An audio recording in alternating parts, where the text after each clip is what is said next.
Olá, bem-vindos a mais um Espaço Debate. Tomou posse no fim de setembro o novo Procurador-Geral do Trabalho, Ronaldo Fleury. Ele assume a chefia do Ministério Público do Trabalho em meio à crise econômica que o país atravessa. Essa situação impacta a vida dos brasileiros e reacende discussões sobre a flexibilização dos direitos trabalhistas. Além disso, até 2017, sua gestão deverá enfrentar problemas antigos do mundo do trabalho, como exploração infantil, precarização da mão de obra e trabalho escravo.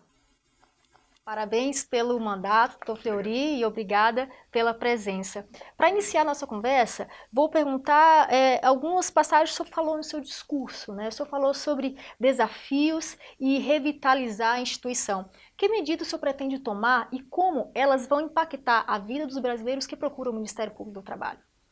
Bem, o primeiro desafio é a parte de funcionamento administrativo do Ministério Público do Trabalho. Nós estamos fazendo um trabalho de renovação da gestão administrativa, novas práticas de gestão que possam dar uma maior agilidade ao Ministério Público do Trabalho na resposta às demandas que surgem da sociedade. E o segundo desafio é na área afim, a forma de atuação institucional do Ministério Público, para dar resposta a grandes questões, como trabalho escravo, como trabalho infantil, as fraudes nas relações de emprego, discriminação. Nós temos que procurar novas formas de atuar. O que poderiam ser essas novas formas? Por exemplo, uma atuação com grupos de trabalho, com projetos bem dimensionados, com metas bem estabelecidas, projetos curtos, onde nós teríamos uma designação específica de forças de trabalho, que a gente conseguir em curto espaço de tempo ter uma resposta à sociedade muito grande. Não dá mais para nós atuarmos apenas reativamente, investigando denúncias que chegam. Até porque muitas denúncias, a grande parte das lesões aos trabalhadores não chegam ao Ministério Público do Trabalho. Então nós temos que buscar essas demandas e agir de uma forma coordenada e objetiva para alcançar melhores resultados. O senhor assume em meio à crise econômica que o país enfrenta, com aumento da taxa de desemprego, diminuição do poder econômico e da renda do trabalhador. Você acha que esse cenário pode fazer com que haja a flexibilização dos direitos trabalhistas? Esse é o grande dilema que nós vivemos. Com a crise econômica, as empresas tendem a ter uma arrecadação menor, o próprio Estado, a arrecadação do governo tem caído de forma vertiginosa, mas isso não pode ser debitado na conta do trabalhador. Nós não temos como falar, vamos cortar gastos? Vamos, só nos trabalhadores. Nós temos conquistas aí, conquistas de dezenas de anos e algumas até de séculos já. Então, o que é importante é preservar os direitos trabalhistas. A possibilidade de flexibilização ela já existe na Constituição, com uma redução temporária dos salários visando a manutenção do emprego, mas para isso a própria Constituição exige que haja uma ampla negociação coletiva. As empresas têm que se abrir também aos sindicatos para mostrar que a situação econômica é grave a tal ponto para as empresas que é necessária uma redução dos salários daqueles trabalhadores. Isso a própria Constituição já prevê. O que nós não podemos permitir é que haja uma flexibilização geral, que todas aquelas conquistas históricas dos trabalhadores sejam flexibilizadas por imposições empresariais. O que o senhor acha do plano de proteção ao emprego lançado pelo governo federal? É um plano muito interessante sob o ponto de vista de minorar os dramas advindos de uma crise econômica como a que nós vivemos. Aliás, não é só o Brasil, é uma crise mundial. Mas, novamente, a grande questão é a participação dos sindicatos. É necessário um trabalho de fortalecimento dos sindicatos e que os sindicatos estejam prontos para ajustar as condições de trabalho daquelas categorias que representam a esse programa de proteção ao emprego. Mesmo ele prevendo redução de jornada e de salários, como até, como o senhor falou, está previsto na Constituição também, né? Isso eu acho que ele é positivo. Eu acho que ele é positivo a partir do momento que as empresas demonstrem essa necessidade. O que nós vemos na prática é que as empresas falam da necessidade de redução do salário dos trabalhadores, mas não demonstram em números essa necessidade. Não demonstram que ou há essa redução ou vai haver a necessidade efetiva de demissão dos trabalhadores. Ela simplesmente coloca, ou reduz ou nós vamos demitir. Mas por quê? Até onde houve um impacto negativo da crise econômica nas finanças das empresas? As empresas também têm que se abrir. Não basta só exigir o sacrifício dos trabalhadores. Elas têm que demonstrar que elas também vão fazer um sacrifício. Né? O programa de proteção ao emprego ele prevê o sacrifício das duas partes. Para isso, o único meio é o quê? Negociação coletiva de uma forma transparente e franca. Foi arquivado no Congresso uma medida que era apoiada pelos empresários, que previa a prevalência dos acordos entre patrões e empregados sobre a legislação trabalhista. O Ministério Público é contra essa medida e ela vem sendo constantemente defendida pelos empresários. Por que ela é uma medida ruim? Um dos fundamentos utilizados, o fundamento principal utilizado pelos empresários para colocar essa emenda ao plano de proteção ao emprego, curiosamente, o plano de proteção ao emprego e essa emenda, né, que não protege. O fundamento é a crise econômica. Mas se nós formos buscar, pelo menos desde o início dos anos 2000, que já há um trabalho dos empresários nesse sentido, quando não vivíamos crise econômica. Ou seja, uma coisa não está ligada à outra. Mesmo na época onde nós tínhamos uma economia forte, com crescimento do PIB, os empresários continuavam forçando a inserção dessa medida, do negociado sobre o legislado. Qual é a motivação disso? Isso é que nós temos que buscar.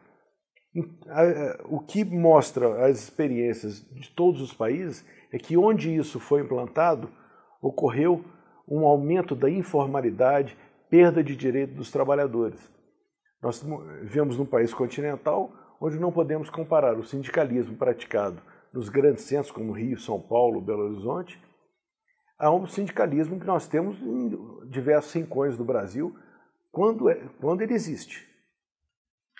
O senhor, falando de empresários, eles defendem que a nossa legislação trabalhista ela é muito rígida, ela é arcaica e também ela é muito custosa, né? O que o senhor acha disso? Na verdade, falar que uma legislação consolidada pelo tempo é arcaica, eu acho que é a inversão de raciocínio. Muito se discute, falar que a Constituição é um absurdo. Ela foi aprovada 27 anos atrás e já tem não sei quantas emendas, que isso é um absurdo, a gente tem que ter segurança jurídica. Os próprios empresários sempre pedem segurança jurídica. E combatem a legislação que, ao longo do tempo, vem garantindo direitos, né, que dão uma segurança. Os empresários, quando vão montar uma empresa, eles sabem o que tem que pagar. Quais são os direitos trabalhistas, quais são os direitos sociais, como um todo. Então, eles têm uma segurança. Então, esse discurso é contraditório. Né? A legislação trabalhista não é arcaica. Ela é uma legislação que garante direitos aos trabalhadores. E que, se a gente for olhar em outros países, mesmo aqueles onde não há uma legislação muito minuciosa como é a nossa, há uma segurança jurídica aos trabalhadores muito grande. Um acidente do trabalho no Brasil, mesmo com todas as normas, gera às empresas um custo infinitamente menor do que o mesmo acidente de trabalho nos Estados Unidos, por exemplo, onde nós praticamente não temos legislação trabalhista. Qual é o que tem mais segurança jurídica para as empresas? É aqui.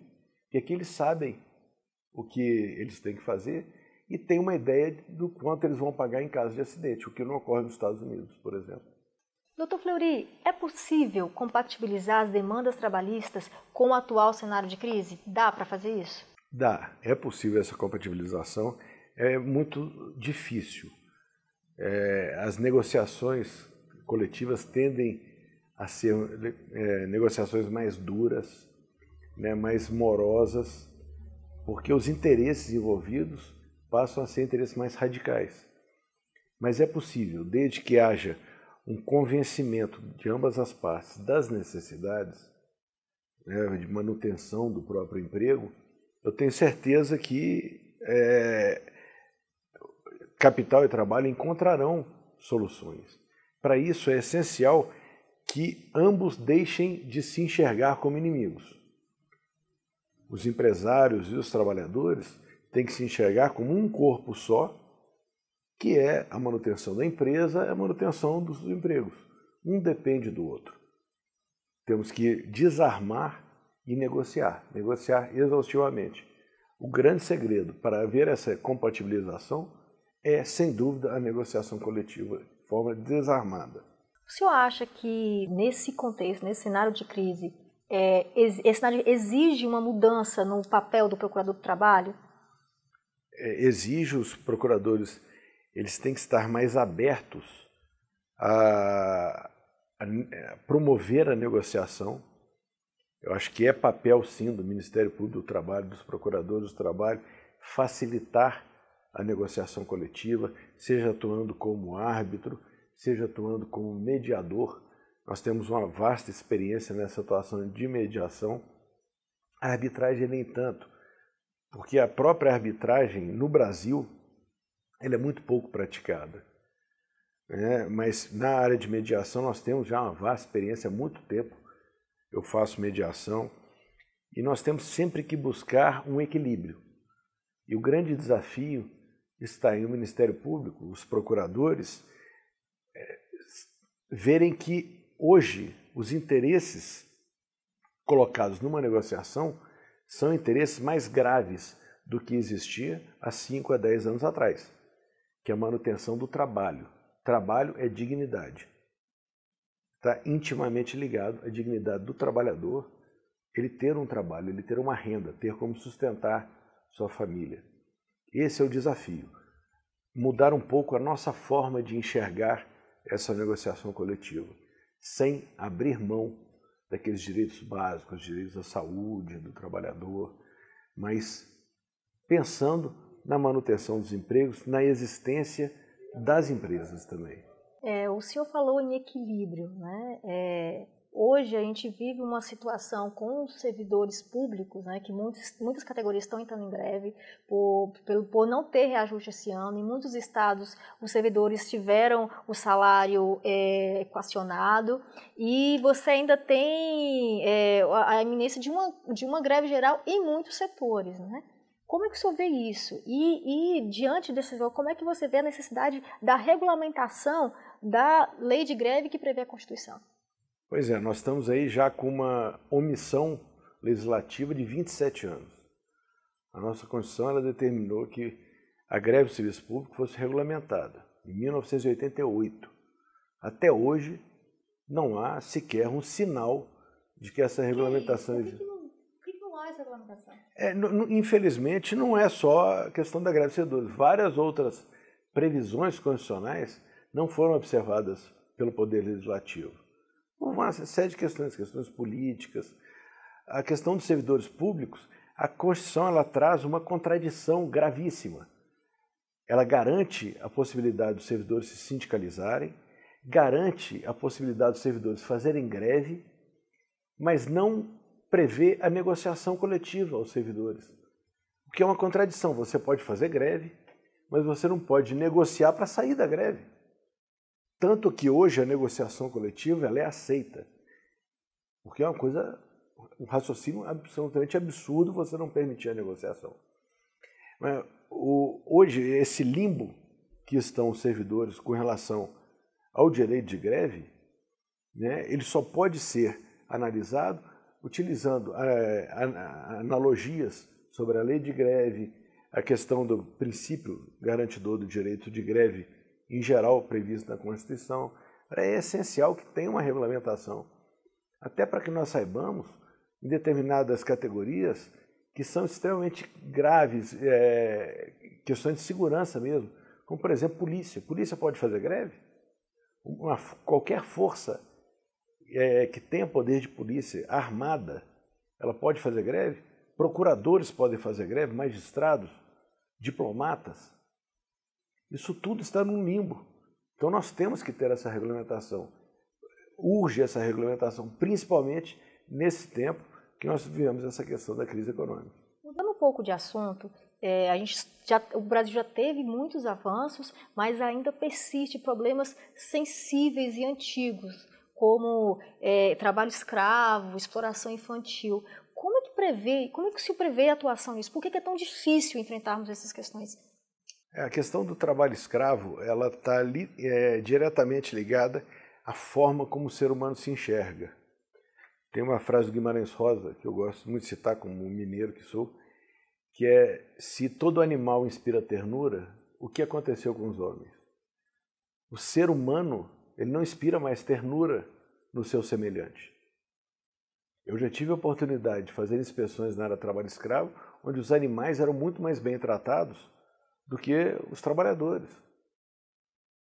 E hoje nós ainda temos um problema, que é o que? O trabalho escravo ele está fugindo da área rural, está diminuindo na área rural e está migrando para as cidades, que é o trabalho escravo urbano, principalmente com trabalhadores estrangeiros. E tem a questão da migração, retenção de passaporte. Então nós temos que adaptar a nossa forma de trabalhar a essa nova forma de trabalho escravo. E o que falta? Falta uma atuação mais presente do Estado? Falta medidas de fiscalização? Qual é o caminho que o senhor vê? O Ministério do Trabalho hoje ele enfrenta uma grave crise de falta de auditores fiscais. São, se eu não me engano, entre 1.000 e 2.000 vagas a serem preenchidas onde não há o concurso. O Estado ele não fiscaliza como deveria. No caso do Ministério Público do Trabalho, nós temos um problema sim de falta, não de falta, mas de um número reduzido de procuradores do trabalho no nosso quadro. Nós precisamos crescer, é uma demanda urgente nossa, e nós precisamos mudar a forma de agir. Se nós estamos trabalhando de uma forma que, apesar de resultados muito expressivos, nós não estamos tendo uma diminuição efetiva do trabalho escravo, vamos mudar a forma de trabalhar. No meio rural já funcionou. A aplicação de indenizações de danos morais coletivos de grande vulto, grande monta, isso fez ocorrer uma diminuição do trabalho escravo rural. Então agora vamos focar nessa nova modalidade que é o trabalho escravo urbano. O senhor falou das migrações, né? Infelizmente, muitos imigrantes e refugiados estão sendo utilizados em trabalhos análogos aos escravos, principalmente confecções em São Paulo, né? Como é que o senhor vê essa inserção dessas pessoas que já estão carentes, né? Já vem uma situação muito desigual, né? E aí a gente começa o efeito em cascata. Nós temos o problema das migrações, o número de trabalhadores muito grande chegando ao Brasil, muitos sendo recebidos sem a menor condição, não tem onde eles ficarem, não tem como eles se deslocarem dentro do Brasil. Nós temos um efeito que é a busca deles por trabalho, uma busca aceitando condições absolutamente indignas de trabalho, que gera o trabalho escravo desses migrantes, com isso mas ocupando postos de trabalho que teoricamente seriam ofertados a trabalhadores brasileiros. E aí entra a questão da xenofobia, os trabalhadores culpando os imigrantes por não terem conseguido um emprego, não estarem conseguindo emprego. Então são vários efeitos em cascata que o Ministério Público do Trabalho, também o Ministério Público Federal, os Ministérios Públicos Estaduais, têm que enfrentar de forma conjunta. A migração ela tem esse efeito gravíssimo, que é os trabalhadores migrantes aceitarem o trabalho com qualquer tipo de remuneração, que eles querem apenas uma condição de vida, um mínimo de dignidade. Doutor Fleury, para finalizar aqui a nossa conversa, como é que o senhor pretende se relacionar com os sindicatos? Pergunto isso porque há uma denúncia das centrais sindicais contra o Ministério Público do Trabalho e a Justiça do Trabalho na Organização Internacional do Trabalho, né? Como é que o senhor pretende retomar essas conversas? Desde que eu tomei posse, eu já conversei com algumas centrais sindicais, com algumas federações de trabalhadores e sindicatos de âmbito nacional. Nós estamos tentando reconstruir pontes que foram destruídas aí ao longo do tempo e deixar muito claro que o Ministério Público do Trabalho ele vai sempre procurar proteger a democracia sindical em primeiro lugar. Os sindicatos têm que ser democratizados. Só para lembrar que no centro dessa questão está a contribuição dos não sindicalizados, né? A possibilidade que os sindicatos defendem que eles devem contribuir. E aí é uma questão que os dois pontos de vista, tanto aqueles que são contra essa contribuição quanto os que são favoráveis à contribuição, de certa forma têm razão.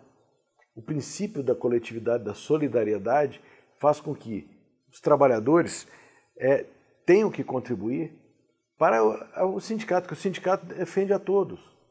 Mas, por outro lado, a liberdade sindical garantida pela Constituição faz com que eu não possa ser obrigado a sustentar um sindicato que eu não aceito como meu representante. Então a questão passa pela unicidade sindical, pela pluralidade sindical, é uma questão muito ampla, que infelizmente, pelo sistema que nós temos da unicidade sindical, fica sempre com a discussão torta. Nós não temos como fazer uma discussão ampla se nós temos um sistema engessado de representatividade. O senhor falou que tem buscado a conversa com os sindicatos. Como tem sido a receptividade desses sindicatos? Eles estão abertos à discussão? Estão abertos à discussão. Claro que nós temos bons sindicalistas, maus sindicalistas, como temos em qualquer outra atividade do mundo do trabalho. E nós estamos buscando garantir aos sindicatos que eles se autorregulamentem, dando essa oportunidade a eles. Mas não admitiremos e não retroagiremos um segundo sequer, retrocederemos um segundo sequer, um passo sequer, com relação aos sindicalistas que cometem crimes de apropriação das contribuições para seu próprio enriquecimento. Nessa parte, o Ministério Público não negocia, não tergiversa. Doutor Fleury, muito obrigada e mais uma vez sucesso nesse novo desafio que você vai ter durante esses 2 anos à frente do Ministério Público do Trabalho. Muito obrigado, estou sempre à disposição quando precisar. E essa edição do Espaço Debate fica por aqui. Você pode recuperar e assistir as nossas antigas entrevistas aqui mesmo no nosso canal no YouTube. Até a próxima!